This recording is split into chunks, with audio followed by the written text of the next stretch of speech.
Hey, Vesper's in Deadly Assault. Wait, this boss is for Aria, no? Cool, man, but uh-oh. I don't have Aria. Bro, she's not even out yet. What? Hello folks, it's your boy Josh, and today we'll be getting back into Deadly Assault with our monthly guide to the new boss Vesper. Now the new boss is quite annoying, and timings on her gimmick are a bit tighter than usual, which after seeing Vesper in the story, my pants are also tighter than usual. Let's first start off with these mechanics of the new Vesper boss fight and break them down for y'all so you don't have to type up a whole Google Docie for the clanka. First, Vesper has about 5 unique attack patterns to her. The first is a slow control skill, where she does a 4-piece box combo from Raising Cane's without yellow indicators, and you'll have to time these to the beat. Second, she has a swift dash combo that starts with 2 slow, 3 fast, and a last finisher. The third, and arguably the most annoying, is dubbed the Wave. The fourth is her second gimmick phase or control skill with 5 assistable attacks. And last is the extra Gigantamax in between stuns 2 and 3. Let's start with the first phase, as this one gets many folks. Now, for those who think the timing is tight, well, it is. However, just watch the swings and the leniency to the assist is actually quite nice.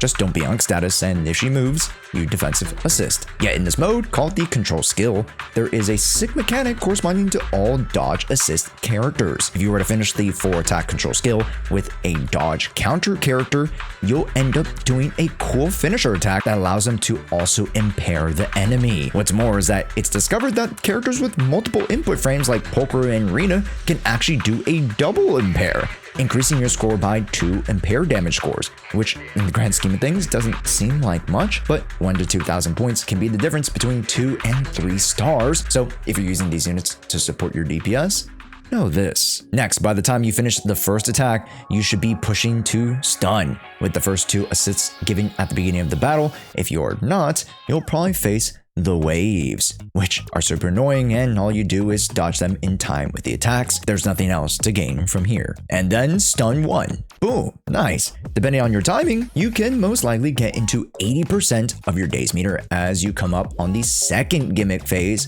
or the control skill, which is where Vesper summons her Gigamax form and gains massive swings at you.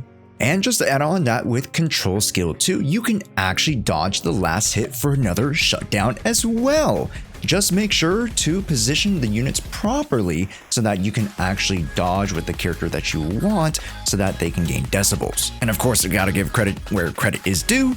Shoutouts to Rookzone for actually making me aware of these mechanics. Alongside control skill 1, you might think, Josh, this is impossible. How do I parry these? Well, take a small listen first to the skills and match the timing.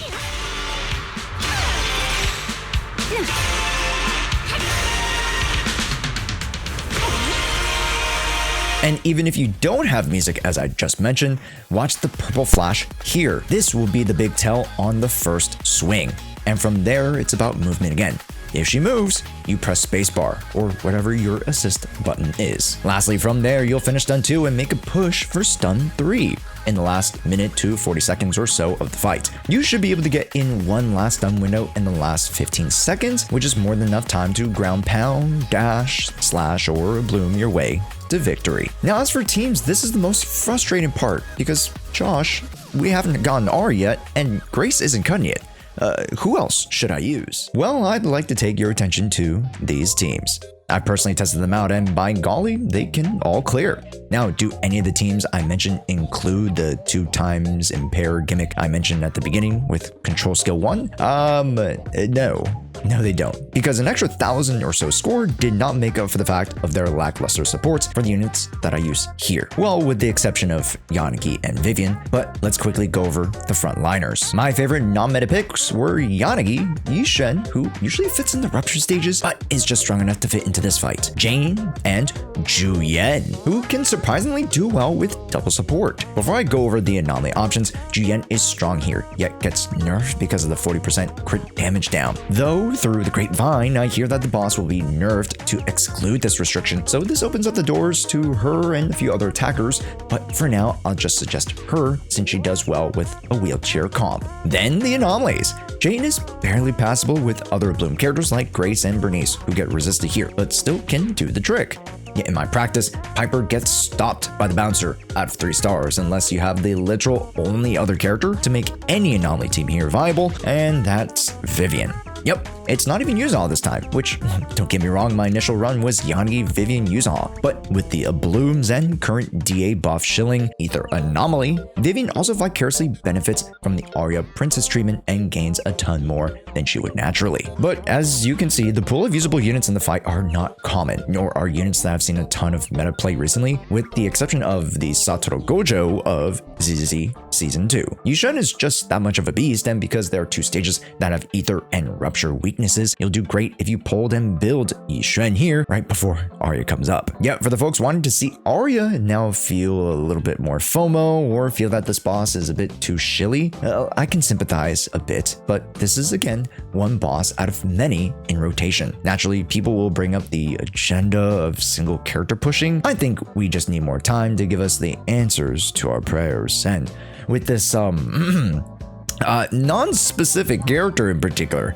I think we're gonna find much more viability and flexibility with the cast going forward. So in short, don't get fixated on a tree amongst the forest. There is so much more game we need to account for. And if you're enjoying this video and have learned a thing or two, let me know down in the comments. I know Deadly Assault is getting tougher month to month, but with you improving your own units, grabbing more units, and honing in on your skills, I'm pretty sure all of us can 9-star DA. Hey folks, it's Post Josh here to tell you about the sponsor of this video, LD Shop. Now, LD Shop has been gracious enough to provide us with some fun perks while we top up to 35% off of our favorite games. Almost any mobile game you play can be found here with bundles for bundles. Wait, that's kind of genius. And off of your first purchase, LD Shop wants to make you a customer for your gacha stay. So they're giving you a top up starting at 22%. All you need to do is take your ID, region, and enter your payment method, which they have it all, and boom. Yeah, you can't miss out on even more savings because I have an additional 15% off code if you use the link below with an extra 5% coupon for later. Take a look at the Internet passes. They are $3.60 versus your regular $5. That money adds up, folks. Well, make sure to drop by LD Shop by clicking the link in the description for exclusive perks and discounts. And thank you to LD Shop for sponsoring this video. And speaking of accounting for, the Deadly Assault isn't just one stage. Let's move over to the next with Defiler, who gets a nice 9% increase in HP. Not my favorite way to make a boss more difficult, but to be honest, Defiler gives you 5,000 points for literal free with the performance points. So just make sure that you're bringing strong units to be able to push towards 3 stuns. So outside of an attack unit, the stunner is going to matter as well. And as for the supports, it can be the most meta of all of them, or all the way down to the Lucys and Nicoles for all I care. Just make sure to position yourself well for the blade strikes here, break the boulder ASAP Rocky, and parry with units that do not have decibels to get your ultimates up for the 3rd stun window. And boom, you just put Isolde down yet again. Guys, she's gotta be playable. I swear she's coming back. Next is the Wandering Hunter, who gets a 3% HP increase. So not too diabolical, but is still Rupture based. And if you haven't picked up a Rupture unit, it's time you invested into one. Literally, any of the Rupture units can clear this guy, yet with Monato, please bring either a premium stunner or support option. Having Monato, Pulcra, and Panyu is asking for a long session, which for Monato lovers out there, that might not be a bad situation. Just remember to push this Miasma phase after stun 1 at the 2-minute mark at latest. And if you can get 3 stuns, then you should have 20k. If not, then it's more than likely a build or DPS output problem. The biggest gimmick here is the assists and parries. You'll need to perform 5 prior to each stun window for the max Rupture bonus.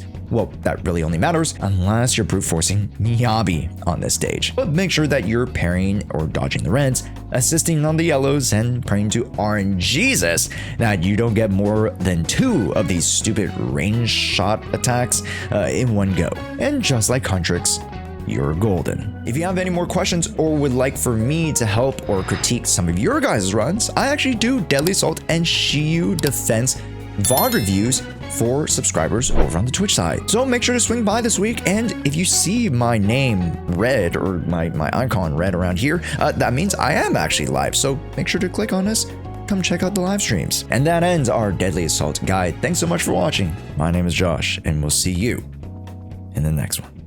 Matane.